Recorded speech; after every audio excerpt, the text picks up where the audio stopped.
Le président de la République démocratique du Congo, Félix Antoine Tshisekedi, a été reçu ce vendredi par le président chinois après une séance de travail avec le bureau de l'Assemblée populaire de Chine. Le Premier ministre Jean-Michel Sama Lukonde est en visite de réconfort aux victimes du drame des Calais. C'est dans la nuit du 25 au 26 mai qu'il était arrivé à Goma, chef-lieu de la province du Nord Kivu. Élément à suivre dans cette édition du journal. C'est tout pour le titre, mesdames et messieurs. Bienvenue dans cette édition du journal. Tout d'abord, le président de la République démocratique du Congo, Félix Antoine Tshisekedi, a été reçu ce vendredi par le président chinois Xi Jinping après une séance de travail avec le bureau de l'Assemblée populaire de Chine, présidé par M. Zhao Leji, où plusieurs questions ont été abordées, principalement celles liées au partenariat économique entre les deux pays.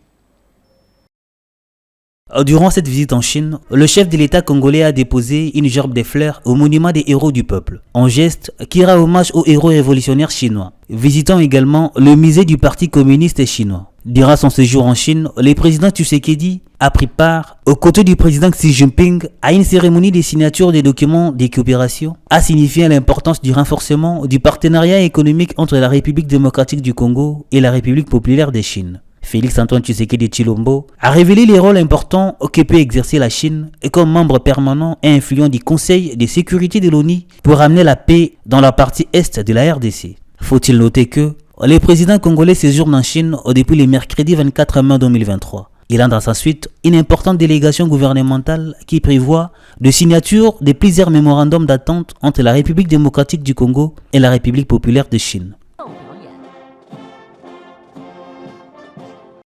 Dans le cadre de son séjour en Chine pour une visite d'État, le président Tshisekedi s'est entretenu avec la diaspora congolaise réunie au siège de l'ambassade de la République démocratique du Congo à Beijing. Le chef de l'État congolais a souligné les raisons de son séjour et a épinglé la situation sécuritaire dans la partie est de la RDC. Écoutez.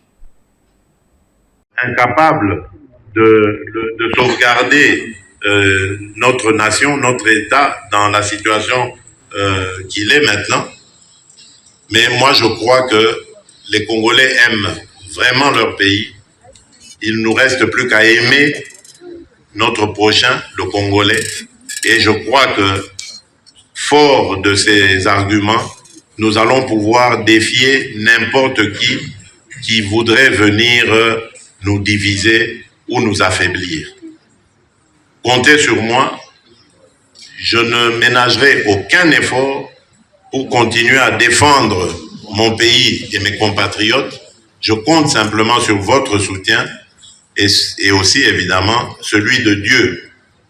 Que Dieu vous bénisse. Je vous remercie. Excellence, Monsieur le Président. Et puis, drame de Calais, après avoir déclaré la zone sinistre, le Premier ministre Jean-Michel Sama Lukonde est en visite de réconfort aux victimes de cette localité. Jean-Michel Sama Lukonde est arrivé dans la nuit du 25 au 26 mai 2023 à Goma, chef-lieu de la province du Nord Kivu, pour apporter les réconforts du gouvernement. Il est à la tête d'une mission humanitaire mixte gouvernement-parlement. Patrick Lumbala.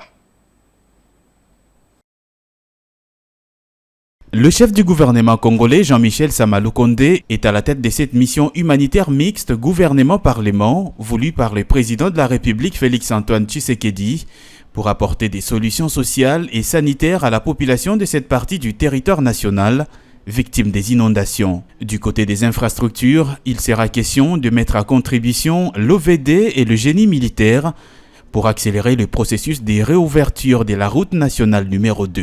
Nous avons connu dans la zone un sinistre, au-delà déjà de cette situation d'insécurité que nous vivons ici dans les provinces du Nord Kivu et du Ituri, et même un peu du Sud Kivu. Et donc cette situation de sinistre que nous avons connue à Calais avait sollicité du gouvernement que nous puissions déjà avoir une première mission humanitaire et d'évaluation. Aujourd'hui, on se rend compte que nous avons connu 500 morts, plus de 5 000 déplacés. Et donc, c'était important que, après que nous ayons déclaré la zone sinistre, nous venions apporter des solutions dans le domaine social, d'abord. Ensuite, dans le domaine sanitaire, nous voulons apporter notre appui au niveau de l'OBD pour s'assurer de la réouverture de la RN2. Le Premier ministre Jean-Michel Sama Lukonde devra se rendre sur place à Calais pour apporter un soulagement à cette population. Pour rappel, les villageois de Nyamukoubi et Bouchouchou dans le territoire des Calais ont été victimes le 4 mai dernier des inondations qui ont tout ravagé, causant 500 morts et plus de 5000 déplacés. Le Premier ministre arrive sur place pour apporter le réconfort à cette population. La signature du contrat de l'aménagement de la zone économique spéciale Kinmalebo est intervenue le jeudi 25 mai entre l'Agence de la zone économique spéciale et la Société d'investissement et de développement industriel du Congo. C'est en présence du secrétaire général du ministère de l'Industrie. Ces contrats portent sur l'aménagement, les développements, l'exploitation et la gestion de la zone économique spéciale de Kinmalebo. Représentant le ministre de l'Industrie, le secrétaire général à ces ministères, Christophe Bitassi-Moi, en a trouvé une opportunité pouvant permettre de transformer localement nos ressources. Pour le ministère de l'Industrie, la réalisation de la vision de réindustrialisation de la RDC que porte le président de la République, chef de l'État, passe nécessairement par la création de zones économique spéciale pour permettre la transformation localement des ressources naturelles dont regorge le pays. L'approbation de ces contrats à travers un arrêté interministériel donnera à l'aménageur le droit de débuter les travaux de construction. La loi veut qu'après la signature du contrat d'aménagement entre l'ASES, qui est le représentant de l'État en cette matière, et l'aménageur, que les deux ministres du gouvernement central, c'est-à-dire le ministre des Finances et le ministre de l'Industrie, approuve ces contrats à travers la signature d'un arrêté interministériel. Et après ça, l'étape pratique maintenant, c'est la construction de cette zone économique spéciale. Cette ZES de Kinmalebo, dont l'étendue couvre 497 hectares, représente un atout majeur pour la promotion de la culture de la transformation de bois. Notons que ces contrats est le fruit du partenariat entre le gouvernement et la CEDUC, qui est une filiale de la société Arise, firme spécialisée dans l'aménagement et la gestion des ZES en Afrique. Et puis dans le reste de l'actualité, plusieurs nominations ont été lues dans la soirée des jeudis à la télévision d'État. Des changements à la tête de plusieurs régies, entreprises ou autres structures publiques ont été donc observés. Il s'agit notamment de la DGDA, DGRAD, Sonaïdroc, Jivette Mbelou. Le chef de l'État congolais vient d'opérer un changement au sein des entreprises publiques et quelques structures. Désormais, la Direction générale des douanes et accises sera dirigée par Bernard Kabouessé, qui sera secondé à son tour par Louis Baouna et Kalengai Jean-Claude, respectivement directeur général adjoint technique et directeur général adjoint chargé des finances. Est nommé directeur général M. Kabessé Moussangou Bernard. Article 2. Sont nommés directeurs généraux adjoints M. Baouna Mabolia Jean-Louis, directeur général adjoint en charge des questions techniques. 2. M. Kalenga Makonga Jean-Claude, directeur général adjoint en charge des questions financières et administratives. Article 3.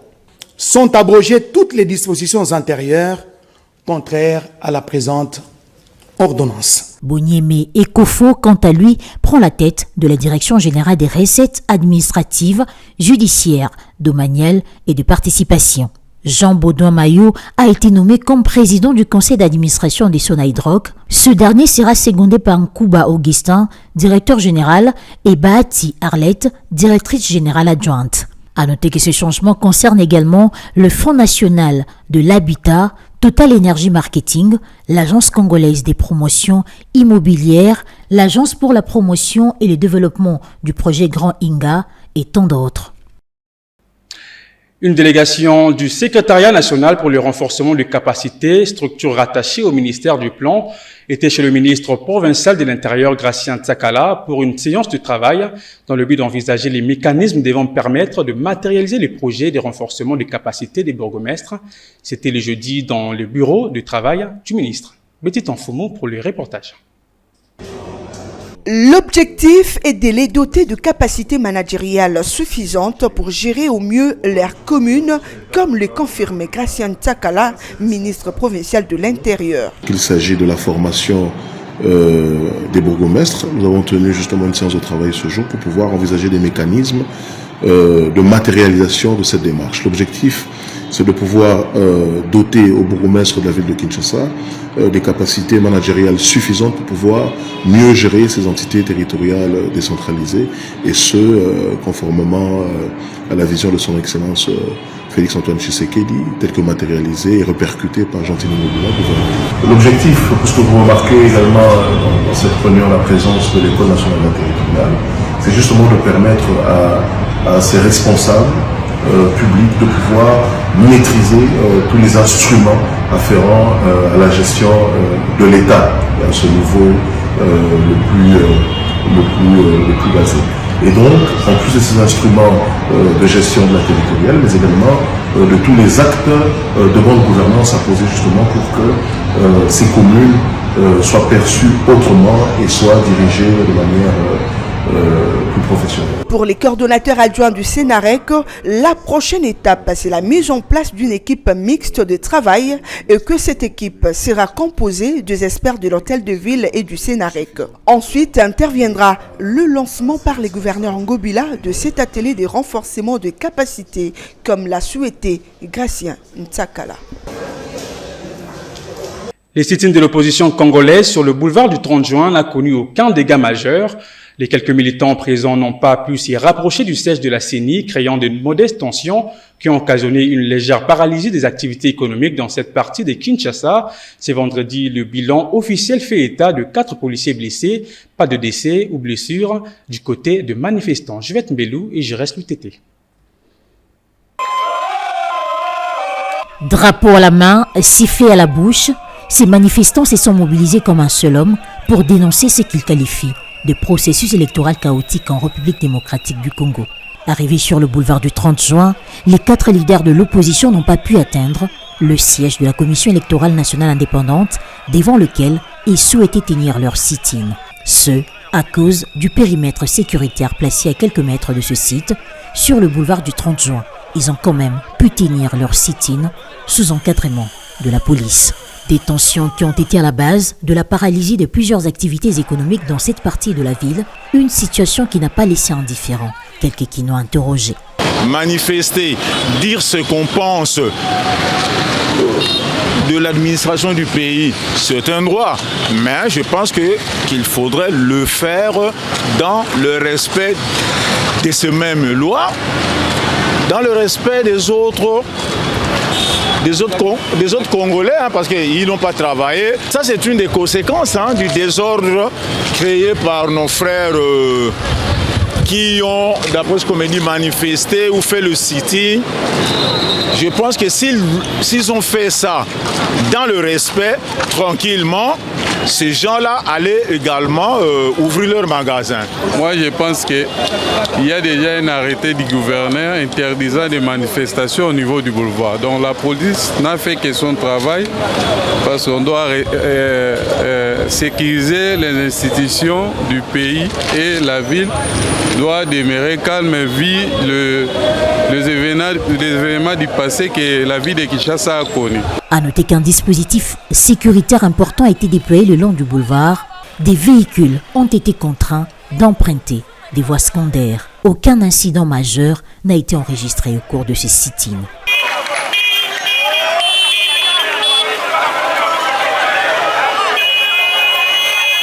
Et enfin, dans une communication récente rendue publique, le président du mouvement des consommateurs a interpellé les autorités compétentes sur les dangers liés à l'absence des normes dans les secteurs de l'électricité. Interrogé ce vendredi par nos reporters, il propose quelques recommandations, entre autres, la nomination des véritables experts dans ces secteurs. On l'écoute. Ce que nous voulons, dans chaque secteur, il faut utiliser les normes pour mieux protéger les consommateurs. Jusque-là, la SNEL n'utilise pas encore des normes. Et c'est pour cela, c'est vraiment une invitation pour nous de lancer vers la Société nationale d'électricité pour que la Société nationale d'électricité puisse utiliser les normes pour mieux protéger les consommateurs. Lorsque cette société va utiliser les normes, vous verrez qu'il y aura moins d'incendies, moins de conséquences négatives sur l'environnement et sur la personne humaine. Les normes de l'électricité sont mises à jour par l'Organisation internationale d'électrotechnique qu'on appelle EIC. Donc c'est une organisation internationale de normes sur électrotechnique. Lorsque la SNEL va utiliser ça, vous verrez qu'il aura moins de problèmes en ce qui concerne la gestion de l'entreprise publique de la SNEL. Par exemple, pour l'usage domestique d'électricité, il y a des normes. On ne peut pas utiliser une intensité d'électricité qui est plus puissante que les appareils qui sont là à l'intérieur. D'ailleurs, dans notre pays, dans l'État, si vous voulez avoir de l'électricité, on doit d'abord inspecter quels sont les appareils que vous avez dans votre maison. On va répertorier. Il faut que la gestion de la SNEL soit confiée aux experts, non aux politiciens. Transparence dans la gestion de la chose publique, surtout en ce qui concerne le paiement de l'électricité dans notre pays. Place à présent à la revue de presse avec Fulgence Milaï.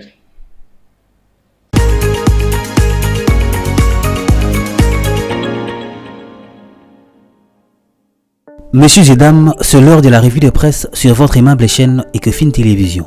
Commençons avec Forum des As qui dans sa 6e page note sondage Les Points, ministres et mandataires publics les plus actifs, Patrick Muyaya au gouvernement, Miguel Katembe dans les entreprises publiques. Quels sont les membres du gouvernement qui ont marqué l'opinion par des actions concrètes au cours du mois de mai 2023 et les mandataires publics qui se sont démarqués au cours des 3 derniers mois? C'est la principale question qui a été au centre d'un sondage jumelé réalisé par notre institution à Kinshasa du 23 au 24 mai 2023. Les répondants, dont l'âge varie entre 18 et 75 ans, ont été priés de numérer 2 ou 3 réalisations de chaque ministre ou mandataire public qui auront impacté positivement la vie de la nation ou contribué à l'amélioration du bien-être commun.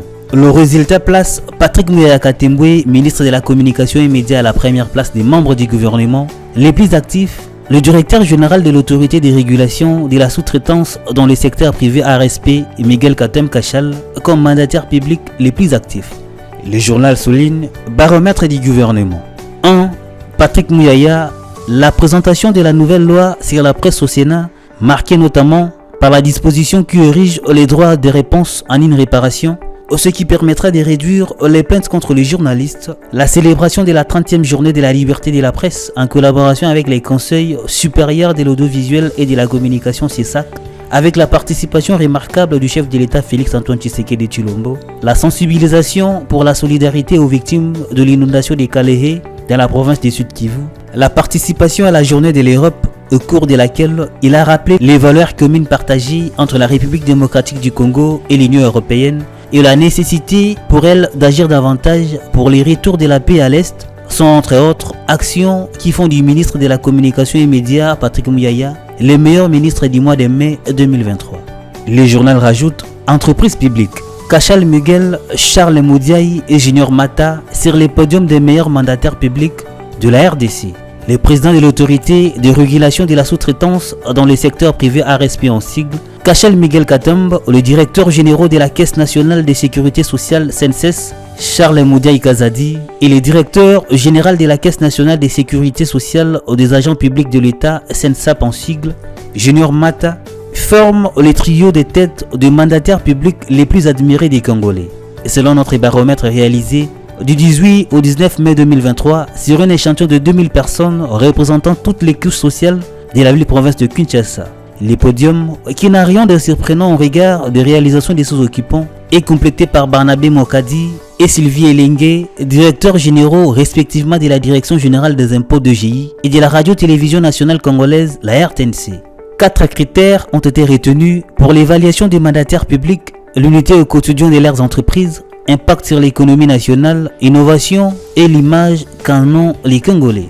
Déjà en tête lors de l'évaluation des 100 premiers jours, le président de l'autorité de régulation de la sous-traitance dans les secteurs privés ARSP, Miguel Katembe Kachal, conserve sa première place avec 73% d'opinion favorable. Cette fois-ci, la remise à niveau des officiers de la police judiciaire de son établissement public Pour les contrôles des conformités dans les entreprises de sous-traitance, la reprise de l'octroi des attestations d'enregistrement des sous-traitants valables de 3 ans aux sociétés sous-traitantes d'activités publiques en RDC, la lutte contre la fraude sur base prétenant dans certaines sociétés et le renforcement de la vérification régulière de l'identité des actionnaires sont des actions d'éclat qui ont fait dire aux personnes interrogées que Kachal Miguel Katumba a été le mandataire public le plus productif et actif au cours de 2 derniers mois. De sa prise de fonction comme directeur général de l'ARSP, il avait entrepris une série d'actions ayant marqué les esprits qui l'ont positionné comme les premiers gestionnaires à avoir bien compris la vision ayant conduit à la création en 2017 de cet établissement public, à savoir l'émergence d'une vraie classe moyenne sociale en RDC. À cela s'ajoute une mission de contrôle et de conformité menée sur le terrain et qui avait révélé l'existence des sociétés prétenant et autres stratégies de lutte contre la fraude en vue de détecter et mettre fin aux actions de irréguliers. Nous clôturons cette revue avec les quotidiens L'Avenir qui écrit dans sa page numéro 3 Transformation du bois, Modeste Bahati partage son expérience avec les jeunes bénéficiaires d'une bourse américaine. La ZES signe avec la société civique du groupe Ariz un contrat d'aménagement de la ZES de Kinmalebo.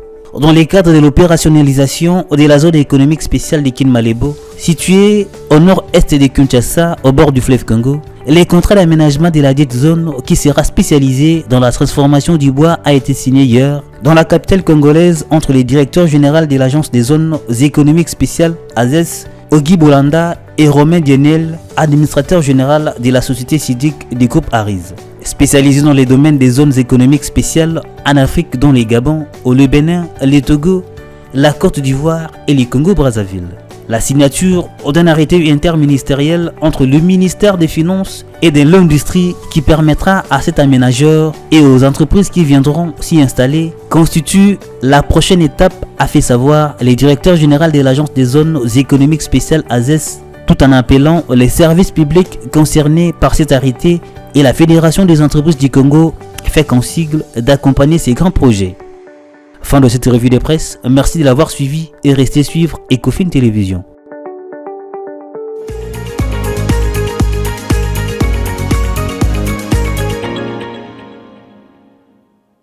C'est la fin de cette édition du journal, mais avant de nous quitter, voici le rappel du titre.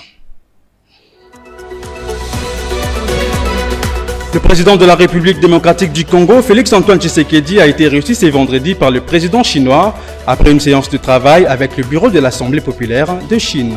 Et puis vous avez suivi dans ce journal, le Premier ministre Jean-Michel Sama Lukonde est en visite de réconfort aux victimes du drame de Calais. C'est dans la nuit du 25 au 26 mai qu'il était arrivé à Goma, chef-lieu de la province du Nord Kivu. C'est par ces rappels de titres que nous bouclons complètement cette édition du journal, mesdames et messieurs. Merci de l'avoir suivi. Suivez-nous également sur YouTube, Facebook, Twitter, Instagram et TikTok. D'ici là, portez-vous bien et bonne suite du programme sur Ecofin Télévision. Au revoir.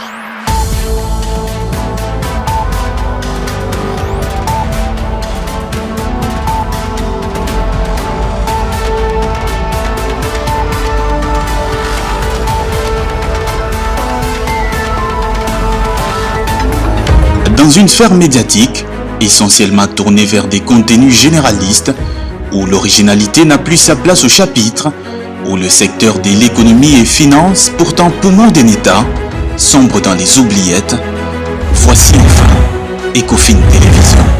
Économie et finance télévision, votre chaîne thématique essentiellement économique, vous offre un contenu original. Nous traitons des questions monétaires, commerciales, énergétiques, minières, pétrolières et environnementales. Notre créneau, vous proposer des informations, des analyses, des perspectives et prévisions économiques. Ecofin Télévision vous permet également de comprendre la coopération entre les États et les institutions, sans oublier l'épineuse question de la dette. Ecofin Télévision, tout savoir sur les investissements, les échanges commerciaux, la balance commerciale et la balance des paiements, le taux d'échange, l'état des lieux de la lutte contre les détournements des finances publiques, la coopération bilatérale ou multilatérale. Ecofin Télévision vous explique comment l'économie nationale est directement liée à l'économie mondiale. Notre particularité fait notre originalité. C'est pourquoi nous disons Ecofin Télévision, mieux que savoir sur l'économie et finances, comprendre.